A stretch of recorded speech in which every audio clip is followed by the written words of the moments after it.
Fala moçada, tudo bem com vocês? Sejam bem-vindos, muito bem-vindo, muito bem-vinda a mais um episódio do nosso podcast Além do Dinheiro. E hoje o tema é polêmico. Não é clickbait ali o que eu coloquei que você pode, ou melhor, você está perdendo dinheiro e nem está percebendo. Não é clickbait, não é aqueles negócios assim de que é só para você clicar e depois o assunto não vai discorrer sobre isso. Mas sim, se você tem investimento ou se você ainda não investe e para se você não investe, é fato, você está perdendo dinheiro sem perceber. Agora, se você investe e a sua carteira não tem um pé no exterior, você também está perdendo dinheiro sem perceber. Acreditando que pelo momento que nós estamos vivendo, de taxa Selic alta, de renda fixa pagando ali mais que 1% ao mês, na sua grande maioria, você está ganhando muito dinheiro no longo prazo, né? Quando na verdade existem outros fatores. Um preponderante que eu queria trazer com vocês no episódio de hoje, que é o dólar, né? A nossa oscilação cambial, que está tirando gradativamente, constantemente, o seu poder de compra, que está influenciando diretamente aí nos seus investimentos.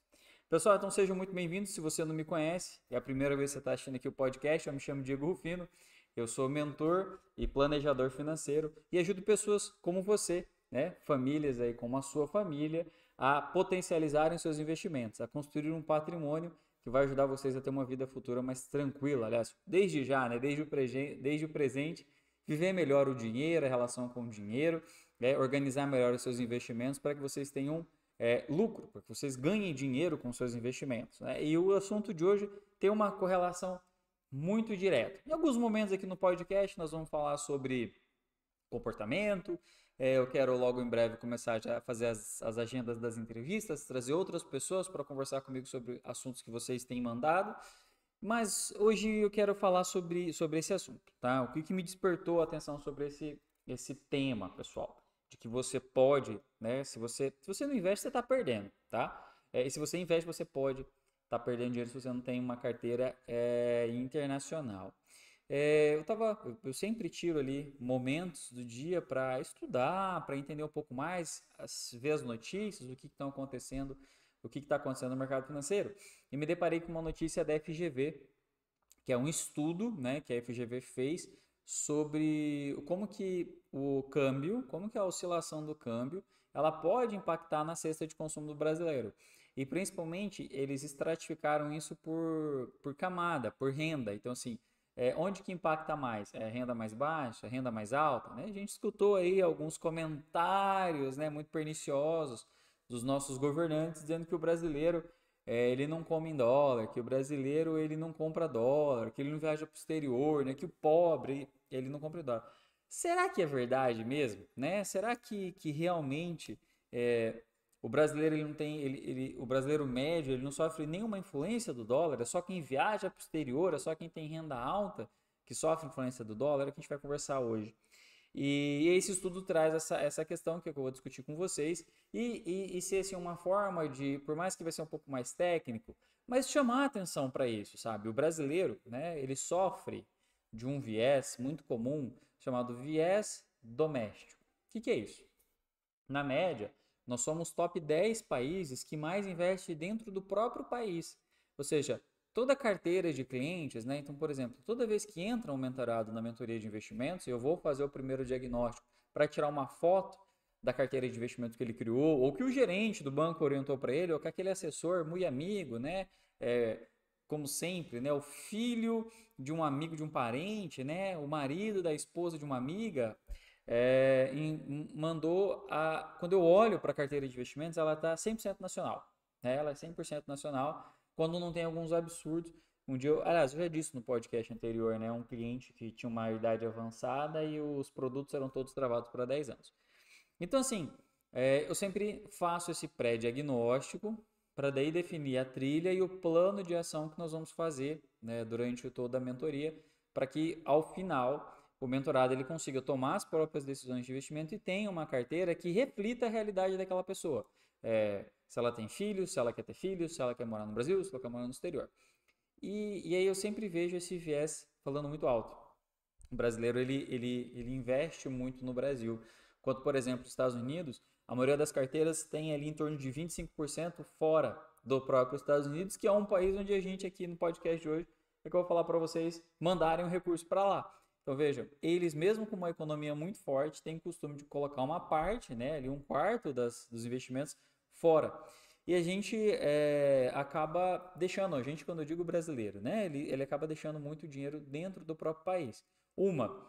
Nós somos ainda embrionários, né? Em outubro do ano passado eu tive em Nova York para visitar alguns fundos de investimento e aí assim, cara, os caras estão 40 anos na nossa frente, assim, no mínimo, quando o assunto é diversificação, a forma de investir, os ativos, né? E a própria educação como um todo, assim, a instrução de investimentos como um todo, né? Brasileiro ainda a gente tem muito para trabalhar e é por isso que eu estou aqui para compartilhar esse momento com vocês, inclusive.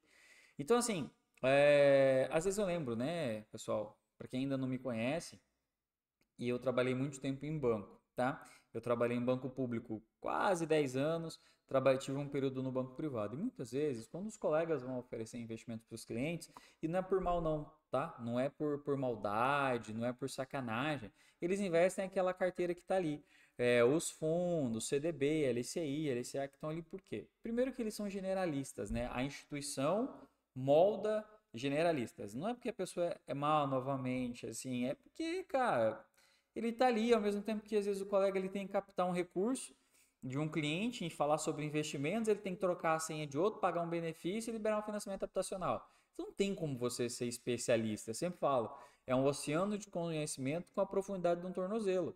Então as coisas elas não se aprofundam, não se geram especialistas. E por conta disso, não adianta. Bancos e cooperativas onde tem a maior parte do dinheiro das poupanças do país. E eles estão todos ancorados no viés doméstico. Assim, a maior parte dos produtos, até porque o banco ele tem uma característica de gerar fund, né? Então, assim, para um banco emprestar dinheiro, ele precisa ter dinheiro guardado. E uma forma de captar são os investimentos. Então, isso precisa estar ali dentro da tesouraria da instituição para que ela tenha funding para poder fazer novas rodadas de empréstimos. Então, você não vai ter uma diversificação. Aí a gente vem para o modelo de assessoria das corretoras, começou muito bem, mas aí passou por um período de esfolar o cliente, de querer comissão, tá? Eu vou usar um termo aqui, pessoal, que é mais interno. A gente escuta isso muito nas corretoras nesse modelo de assessoria. ROAS, ROI, ou seja, quanto que aqueles clientes que eu tenho me retornam de ganho, né? Qual que é o meu percentual médio ganho? Então, assim, não está preocupado com o interesse do cliente, com o que vai fazer no futuro, como que esses investimentos conversam ali com a necessidade do cliente. Eu estou preocupado em ter uma carteira de clientes que me dá o maior ROAS entre os escritórios e tal. Então, passou por um período de esfolar o cliente. E aí acaba que, eu estou rindo, mas é sério, né? Acaba que produtos muito ruins são colocados nas carteiras do cliente, sem falar aquele negócio de ficar girando a carteira, né? Diz, não, vamos agora aloca aqui. Não, agora a Coca-Cola, o creme do verão é tal ação. É que eu tava tomando a Coca aqui e aí falei Coca-Cola. Mas que seja, né? O creme do verão agora é ações da Coca. Não, agora nós vamos para ações de tal empresa. Vende, compra, aloca, realoca. Isso gera taxas, emolumentos e comissões. Então isso bagunça muito a cabeça do investidor e tira dele a perspectiva de investir no exterior. Óbvio, hoje a gente tem muitas plataformas que nos ajudam a fazer isso de maneira muito rápida. BTG Internacional, XP Internacional, Avenue, Nomad, tudo isso você consegue fazer investimentos no exterior de maneira muito prática.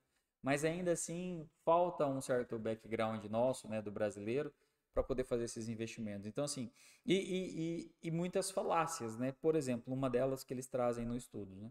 Ah, não, eu estou ganhando aqui 100% do CDI, isso é melhor do que o Ibovespa em X período. Ou não, eu tenho aqui um título público federal e eu estou protegido da inflação. Será que a gente está mesmo protegido, né? 100%? Porque tudo bem, tem a inflação, mas existem outros fatores na nossa economia e um deles é o câmbio, que impacta ainda mais. Por exemplo, no estudo lá eles fazem uma análise comparativa de um título público federal, né? Se você só comprasse moeda e comprasse um título público federal da série NTNB, ou seja, que vai pagar IPCA mais, então IPCA mais um cupom de juro, né? Um cupom de prêmio de risco, que a gente fala. Então, em 10 anos, né? Ali em 5 anos eles ficam muito próximos, mas quem só comprou moeda 5 anos para trás teve uma rentabilidade maior, mas quando a gente olha em 10 anos, quem comprou dólar e não ainda assim, mais para frente eu explico, mas só fez a primeira etapa, só comprou dólar, ele teve uma rentabilidade nos últimos 10 anos, 70, estou olhando aqui nas minhas anotações para não falar números errados, gente. Mas quem comprou dólar, ele teve uma rentabilidade mais que 70% superior a quem estava em NTNB. É só parar para pensar. 10 anos atrás a gente tinha uma cotação do dólar a R$ 3, né? Hoje, 5 e lá vai tarará, 5,80, né? 5,79, já estivemos acima dos R$ 6, né? Então assim, Diego, mas será que o dólar vai continuar subindo? Será que o dólar vai cair, vai, vai ficar estável? Será que ele vai cair? Eu não sei. Se eu soubesse, eu não estaria aqui gravando esse podcast para vocês, estaria em outro lugar, né? Não aqui nesse escritório, talvez estaria gravando numa condição muito melhor. Por quê? Porque o dólar é um indicador, é uma moeda com o maior número de variáveis exógenas. Ou seja, qualquer coisa impacta o dólar, né? Alguém vai, tropeça num fio, o dólar sobe. Alguém vai, cai da cadeira, o dólar cai. Então, assim, não tem como prever com um certo grau de acertabilidade para que lado que ele vai ir. Então, tanto é que nos clientes da consultoria, né, que eu tenho a consultoria de investimentos, um modelo inclusive muito mais justo do que a assessoria, porque eu pactuo com o cliente os valores que a gente vai cobrar pelo serviço de gestão da carteira de investimentos deles. E Diego, e aí, o que você acha do dólar? Tem que fazer um pagamento em dólar. Você acha que ele vai subir? Você acha que ele vai cair? Cara, eu não sei. O que eu acho é que você tem que criar mecanismos para, já que muitas vezes, né, se o cliente está na ponta passiva, ou seja, ele precisa pagar uma dívida no longo prazo em dólar, é melhor que ele esteja numa outra ponta ativa para tentar, no mínimo, neutralizar essa oscilação. Então, assim, no longo prazo, nem no longo prazo, né? Muitas vezes no curto prazo, o dólar ele é uma moeda que, se a gente olha para trás, ele vem oscilando a cotação mais para cima. E eu tenho um ponto assim: o cliente me perguntou na sexta-feira passada, Diego, inclusive estou gravando esse podcast hoje, segunda-feira, dia 3/3, né? Véspera aí de carnaval, mas a gente não para. Tô no broquinho de quem tem filho, broquinho de quem tem coisa para fazer, de quem tem coisa para despachar, podcast para gravar, então assim, me divirto muito com isso. E daqui a pouco vai ser o broquinho da pipoca com tereré, com as crianças. Mas o cliente perguntou, Diego, mas e aí, o dólar vai continuar subindo? Então isso quer dizer que o dólar vai continuar subindo? Se ele continuar subindo, demais o país quebra, né? E será que isso não é o máximo? Agora ele vai cair? Como eu disse anteriormente, eu não sei. Mas você comprar dólar é só uma das possibilidades. Porque daí depois, a partir do momento em que você manda o recurso para uma conta dessa, né, exterior, não é bem exterior, mas manda um dinheiro para uma conta dessa, né? A corretora está no exterior. E aí você faz a conversão de reais para dólar, por exemplo, você fez a primeira etapa.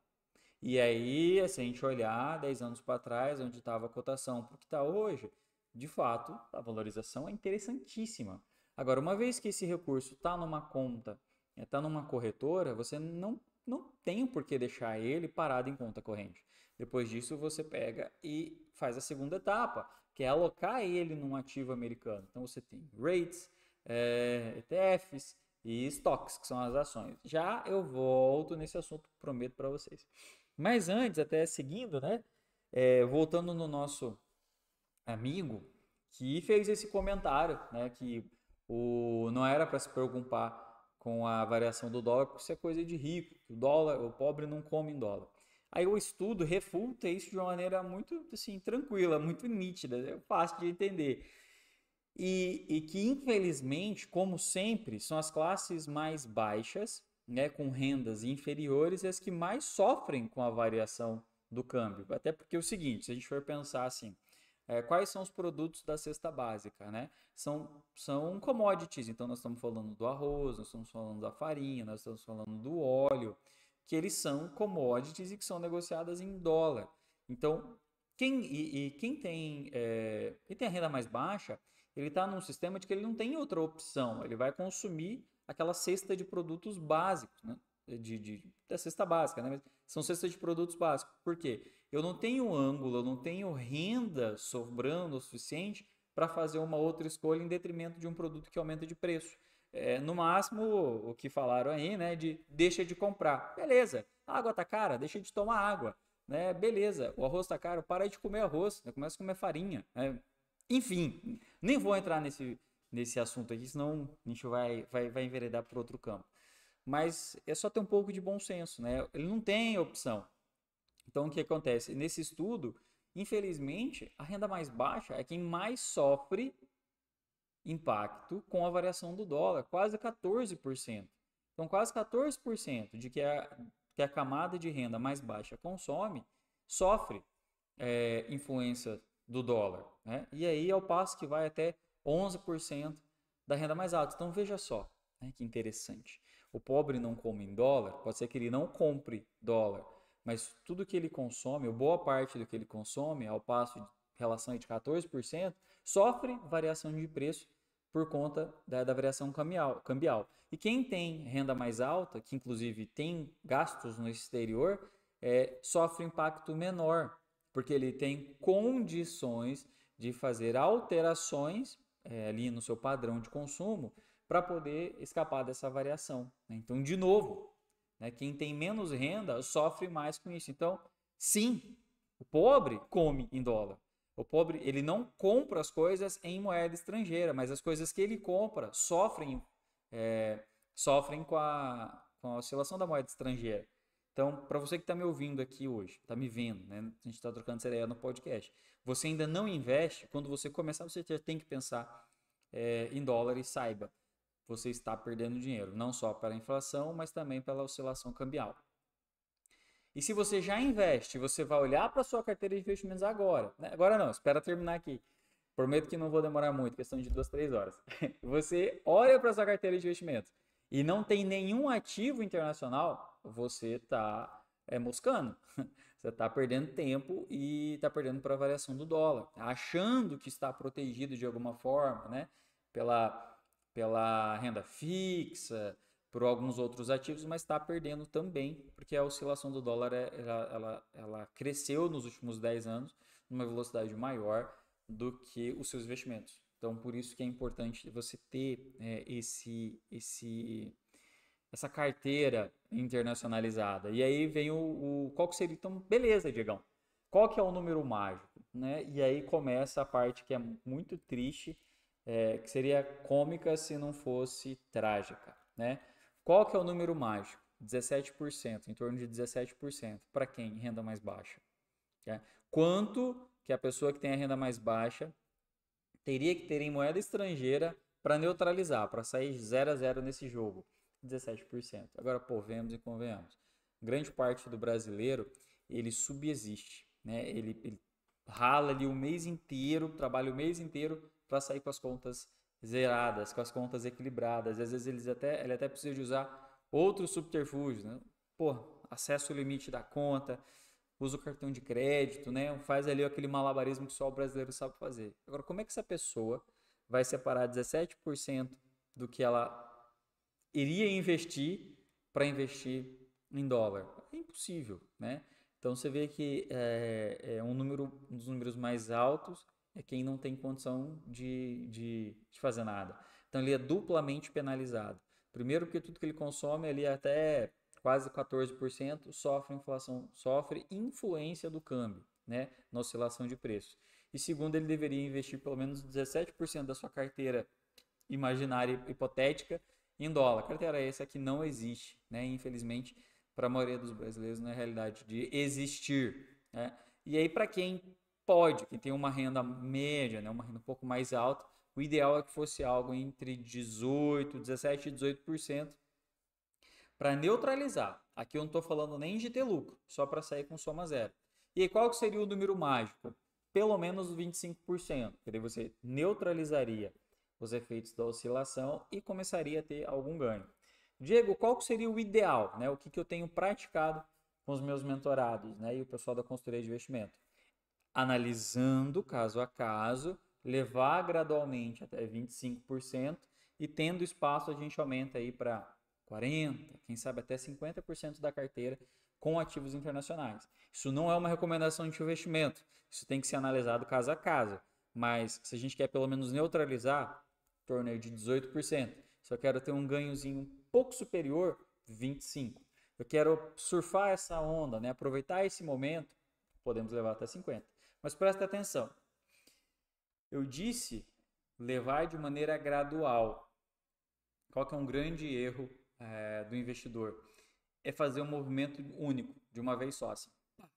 Pô, fiz uma venda, entrou um recurso, eu vou lá e faço um aporte único em dólar ou qualquer investimento. Vou lá e compro uma ação de uma determinada empresa. O que acontece? Quando você já só faz um aporte único, você tira a foto daquele momento.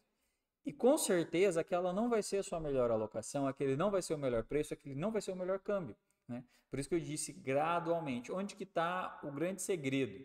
É mais importante em investimentos a sua recorrência, ou seja, a sua assiduidade de aportes, do que necessariamente achar aquele momento especial, único para fazer o aporte. Gente, olha para mim. Olha os outros 2 episódios. Eu estava de camisa, bonitinho, bem arrumadinho.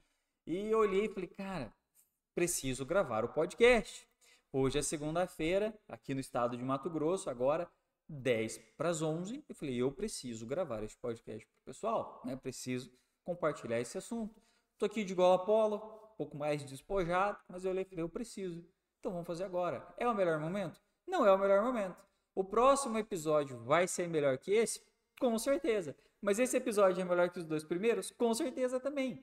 Então, é a constância, na verdade, de todos os campos da nossa vida, mas principalmente nos investimentos, a regularidade de aporte, ele é mais importante do que você achar o momentum, né? De ter comprado aquele determinado ativo no menor preço possível, ou ter feito aquele câmbio na menor cotação do dólar. Porque com o tempo a gente faz o que é chamado de preço médio. Por isso que eu falo de maneira gradativa. Então, você está me ouvindo hoje, não é meu mentorado, e quer ir pelo caminho mais complicado de organizar sozinho a sua própria carteira, muito cuidado, preste atenção no que eu vou dizer agora. Não faça uma alocação rápida de uma vez só. Coloca uma meta, então analise a sua carteira, vê quanto que eu tenho ali disponível, vamos fazer um primeiro movimento de 25%. Como que eu vou fazer isso? Ao longo dos meses. Então, no primeiro mês eu faço um aporte de um determinado valor, R$1.000, no outro eu converto mais 1.000 e vou fazendo. Porque você vai pegar vários momentos de cotação do dólar. Uns você vai pegar mais baixo, outros você vai pegar mais alto, outros mais baixo do que o primeiro. E no frigir dos ovos, no longo prazo, você vai ter uma cotação média, né, abaixo da cotação do dia. Isso já vai te dar uma certa vantagem em relação a quem não faz aporte, e principalmente toda a carteira está no Brasil, ou de quem faz um aporte único e acha que está bom. Tá? Então, os investimentos têm essa característica. A regularidade e a frequência dos aportes é ali que a gente constrói essa força maravilhosa que é o juro composto, né? A capitalização de longo prazo. É aí que mora a capitalização de longo prazo. Então, esse seria o número mágico, pessoal. 18% para empatar, levar gradualmente 25% para você ter uma certa vantagem e pelo menos uns 50%. E aí, Diego, beleza. Legal, mas eu vou comprar dólar, né? Que foi a pergunta do meu mentorado quando eu estava conversando com ele sobre essa alocação de carteira. Mas aí eu só compro dólar? Como que funciona? Mas e se a moeda cair, né? E se a moeda cair? E se continuar subindo? Eu falei, olha, primeira etapa é você, que a gente fosse colocar em etapas, né? Vamos lá? 3 passos para você. 3 passos para você investir em dólar. 4 passos para você investir em dólar. Primeiro, tenha uma conta em uma corretora que te forneça contas internacionais. O BTG tem, a XP tem, a Avenue tem, a Nomad tem. Não estou indicando nenhum deles. Estou dizendo para você olhar para essas possibilidades e ver qual que vai ser o melhor para você. Um exemplo. Semana passada estava a conversar com uma mentorada que vai viajar para o Chile. E olha, legal para você pode ser a Nomad, porque você já usa na viagem E aí você já vai fazendo uma reserva a mais e esse valor você já vai lá e aplica. Ah, Diego, mas fulano tem taxa. Gente, estava falando para minha mentorada, eu conheço a realidade dela. Ela vai viajar, então ela precisa de um aplicativo que seja um companheiro de viagem para ela e que ainda assim ofereça uma opção melhor de investimentos, tá? Ponto. Então, primeiro passo é ter essa conta, né? Hoje em dia é muito rápido, muito prático. Segundo passo é você destinar um valor e fazer o envio para lá. Também muito simples, todas elas já têm um passo a passo de como fazer isso. Você consegue fazer por TED, por Pix. Terceiro passo, mandou o recurso, é solicitar lá a conversão. E aí sim vão ter as taxas, né? O IOF não tem para onde escapar, Imposto sobre Operações Financeiras, isso aí é facto. E aí cada uma vai te cobrar um spreadzinho ali de alguns centavos, né, alguma taxa para fazer essa conversão. Aí é hora de analisar dentro da sua realidade qual que te oferece a melhor opção. Então, feito isso, estou revisando, né? Abri a conta, mandei o dinheiro, peguei esse dinheiro e reais e converti para dólar. Já estamos aqui à frente de uma galera. O próximo passo é fazer o quê? A alocação desse recurso, que é o que eu expliquei para o mentorado. Não, você não vai comprar e deixar o dólar lá parado, né? Como todo mundo, estou até caçando. Como todo mundo, né? Sempre tem uma nota de dólar na carteira. Se as minhas crianças não pegaram, putz, pegaram. Ia mostrar para vocês, mas minhas crianças sumiram. Deixa eu ver aqui. Eu tô com o título de eleitor, tô com um monte de coisa que não precisa. Sumiu. Vou ter que caçar com as minhas crianças. Minhas crianças sumiram aqui com a minha carteira, com aquela boa e velha notinha de dólar que todo mundo, eu sei que você tem, se você tem, deixa aqui no comentário. Eu tenho uma notinha de $1, de algum amigo, de algum parente, de algum familiar que foi pro exterior e trouxe para você. Então todo mundo tem, né? Então não é isso, comprar e deixar na carteira ali 5 anos, 10 anos, né? É realmente depois dessa terceira etapa em que você foi e mandou o dinheiro, agora você tem dólar, é fazer o aporte em um ativo no exterior. No caso que nós estamos falando em ativos americanos. Existem três principais classes de ativos lá que fazem muito sentido para nós brasileiros aqui, tá bom? É o ETF, que se assemelha muito a um fundo de investimento, mas é um ETF. Tem os REITs, que se assimilam muito aos fundos de investimento imobiliário, mas não são fundos de investimento imobiliário tal qual aqui no Brasil, mas pagam dividendos em dólar. E tem as stocks, que são as ações. Então, aquelas ações que você vê lá, né, as empresas Apple, Coca, vai, me ajuda aí, gente, vai falando aqui se alguém investe, né? Amazon, Facebook, Meta, né? Alphabet, que é o Google. Então, você tem todas essas ações lá. Diego, tô começando, não sei nem para onde ir, qual que é a melhor opção? Não existe uma melhor opção. Existe o que funciona para você, que pode não funcionar para mim, que pode não funcionar para outra pessoa. Mas existem classes de ativos que são interessantes para você se testar no exterior. E elas são os ETFs, né? Exchange Traded Funds, né? Usei todos os meus ingleses aqui.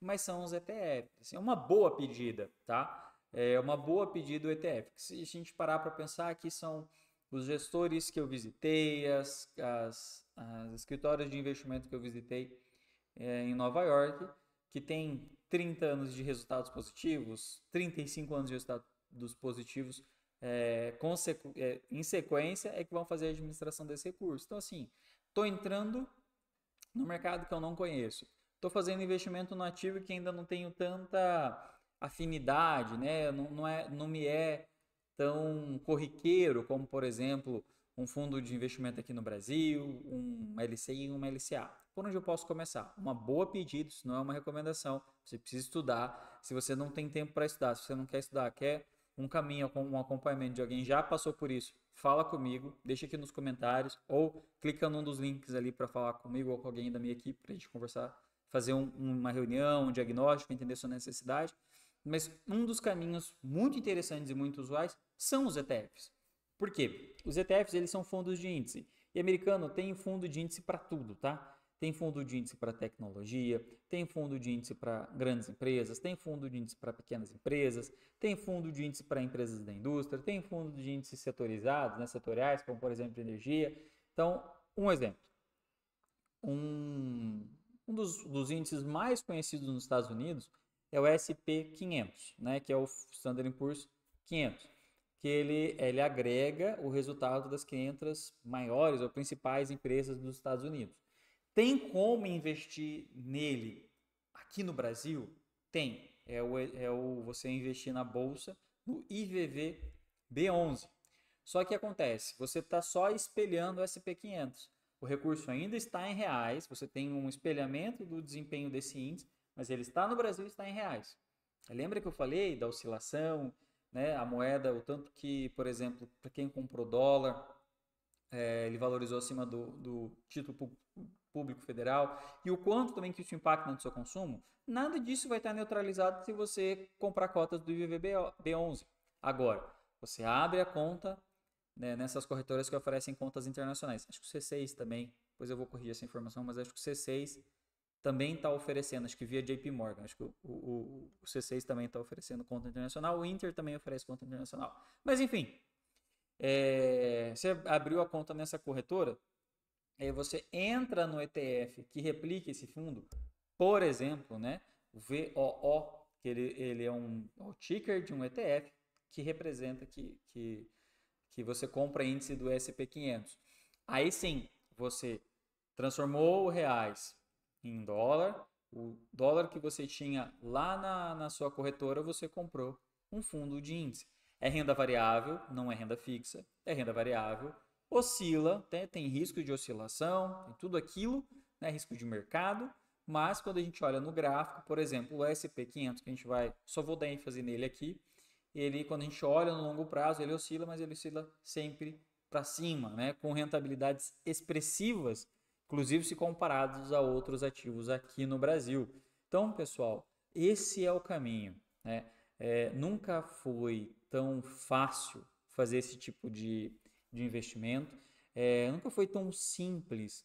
Poxa, tendo ali não tem como mostrar o telefone porque eu estou usando ele para gravar podcast aqui enquanto a gente conversa. Mas você tem um telefone com acesso à internet, você consegue, e a sua CNH na mão, você consegue abrir conta numa dessas corretoras, faz o aporte nelas, converte para dólar e compra um ativo. E aí minha sugestão é comecem pelos ETFs. Ah, Diego, eu já sou um pouco experimentado nisso. E tudo bem, dá uma olhada nos rates, dá uma olhada nas ações, né? Mas Diego, eu não sou, é sempre a analogia que eu faço, né? Tô passando aqui por essa estrada e vi que o rio lá embaixo é maravilhoso, águas cristalinas, né? Um rio bonito, uma vegetação bonita dos lados e tal. Vou parar o carro e pular de cima da ponte? Sobre hipótese alguma. Vou parar, vou descer, vou sentir a temperatura da água, vou ver a profundidade do rio, vou ver a correnteza, vou colocar o pezinho, tiro, depois eu coloco a canela, entro um pouco, só lá na frente, talvez, se eu me sentir muito confortável, que eu vou pular de cima da ponte. É a mesma coisa. Não é porque você me assistiu aqui falando e trazendo o relatório, inclusive vou deixar na descrição do vídeo o link para o estudo completo, né? Ele não é um estudo longo, pessoal. Às vezes a gente gasta tanto tempo vendo um monte de besteira, dá uma lida nesse estudo. Mas, sob hipótese alguma, eu vou pular de cabeça numa nova forma de investir. Então, a minha sugestão é essa, né? Me assistiu aqui? Beleza. Tem conta na corretora internacional? Não tem? Abra, né? Feito a abertura, já estipule ali, junto com a sua regularidade de aporte, qual aporte você vai converter para dólar, né? Converteu para dólar? Diego, não sei de nada, não entendo nada. Olha com carinho para os ETFs. Depois você migra para outros ativos internacionais. Ah, talvez alguém venha comentar, tal rate é melhor, tal ETF é melhor. Ah, quem colocou em ações. Ótimo, parabéns, continue assim. Mas eu estou conversando aqui para quem ainda não tinha se ligado do viés que a gente tem aqui no Brasil, que é o viés doméstico, né? Estou fazendo a primeira conscientização sobre esse assunto. Ao longo dos próximos encontros, a gente pode tirar um podcast um dia só para dissecar um ETF desse, entender constituição, cotação, se paga dividendo, se não paga dividendo, como que é a tributação? Podemos, mas aqui a gente está olhando para o rio ainda, malemar colocando o pezinho na água. Então, assim, resumo, né, de hoje. Sim, a maioria dos brasileiros que não, a totalidade dos que não investem estão perdendo dinheiro sem perceber por conta da oscilação cambial. Isso impacta nos preços, né, e também faz subir a inflação. E quem investe, mas não tem nenhum percentual da carteira no exterior, está deixando o dinheiro em cima da mesa. Aliás, pior, né? Tá perdendo dinheiro, porque a oscilação ela ocorre, né? Corre e ocorre numa variação maior do que a minha rentabilidade dos investimentos. Principalmente, né, no estudo tem ali uma parte mais teórica, né, que ele faz um estudo utilizando a teoria da fronteira eficiente de Markowitz, que é uma curva de investimentos onde eu teria uma variação positiva entre risco e retorno. Agora, quando você investe só em renda fixa, ou no estudo eles chamam de ativos latino-americanos, basicamente você está muito longe da fronteira eficiente. À medida que você diversifica e coloca a renda variável, fica, né, óbvio, como a renda fixa, principalmente para fins de reserva de emergência, e começa a buscar ativos do mercado central, ou seja, Estados Unidos, no nosso caso, a sua carteira de investimento ela tem uma tendência a ir mais para a fronteira eficiente, ou seja, ser uma carteira ainda mais eficiente. Poxa, Diego, ainda é um assunto muito, muito complexo para mim. Segue os 4 passos, vai. Abre a conta, faz a primeira transferência. Depois que fez a transferência, faz a primeira conversão e busca um ativo ali. Ah, Diego, qual que eu olho? Olha para os ETFs com carinho. Depois, com o tempo e nos próximos episódios aqui, a gente vai falando sobre esse assunto. Vai se aprofundando, inclusive se você quiser. Ah, Diego, eu quero saber um pouco mais. Coloca aqui nos comentários. A gente vai se aprofundando nesse assunto e a gente pode ver outros ativos. Mas nesse primeiro momento, para você conseguir fugir um pouco do viés doméstico e pela primeira vez na sua carteira de investimentos você fazer uma diversificação internacional, esse é o caminho, tá? E esse era o recado que eu tinha para vocês hoje, pessoal. Então, assim, muita atenção. Se você não investe, tá perdendo dinheiro. Se você investe e não tem carteira internacional, também tá perdendo dinheiro. Agora, Diego, já tem uma carteira internacional. Boa. Depois a gente vai olhar para deixar ela ainda melhor, pessoal. E esse é o recado. O mercado ele tá cada vez mais prático, mais fácil de usar, com aberturas de oportunidades muito grandes. Então, assim, o que antes era impensável, quando eu comecei no mercado financeiro, que era ter uma conta no exterior, hoje é muito simples. Você está ali a poucos toques na tela de distância. Então, vamos aproveitar esse momento para poder diversificar e a gente ter um recurso que pelo menos faça frente a essa oscilação cambial que gera uma desvalorização da nossa moeda. Nossa moeda, além dela se desvalorizar por ocasião da inflação, onde a gente perde poder no longo do tempo, já tem outro fator que deteriora mais ainda a nossa moeda, que é o dólar, pessoal. Então, se fez sentido para você, se você gostou desse episódio de hoje, não tão mais curto, mas dentro ali do tempo que a gente sempre faz, considere se inscrever no canal para receber ali as próximas notificações quando a gente publicar os próximos episódios. Deixa o joinha pra gente aqui também, porque é importante para o YouTube entregar esse conteúdo para mais pessoas. Não deixe de colocar seus comentários, suas dúvidas, dívidas, dividendos, anseios, angústias e ansiedades para a gente conversar por aqui, beleza? Beleza? Pessoal, um grande abraço, fiquem com Deus e até o próximo episódio.